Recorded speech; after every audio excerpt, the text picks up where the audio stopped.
ሰላም ሰላም የቲክቶክ ቤተሰቦች፣ ዛሬ ማሳያችሁ የጻድቃኔ ማርያምን የጸበል ስፍራ ነው።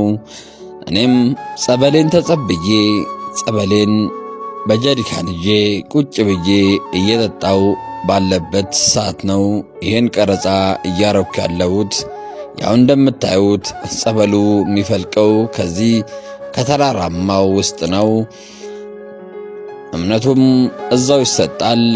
እዚህ ቦታ ብዙዎች ድነዋል፣ ብዙዎች ተፈውሰዋል፣ ብዙዎች ከደዌ ድነዋል፣ ብዙዎች ከአጋንንት እስራት ነፃ ወጥተዋል። እዚህ መጥቶ ጥያቄው ያልተመለሰለት ሰው የለም። እናታችን ቅድስት ድንግል ማርያምን ለምኖ ያጣ ማንም የለም። በእጄ የጠቆምኩ ማሳያችሁ ወደ ዋሻው የሚወስደውን መንገድ ነው። በጣም ቦታው በጣም ምቹና በጣም መንፈስን የሚያድስ ቦታ ነው።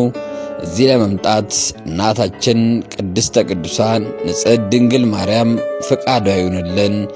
ያው ይሄ በእጄ የጠቆምኩ ማሳያችሁ ደግሞ ወደ ትልቁ እና ግዙፉ ቤተክርስቲያን የጻድቃኔ ማርያም ቤተክርስቲያኑ ነው ላይ ያለው።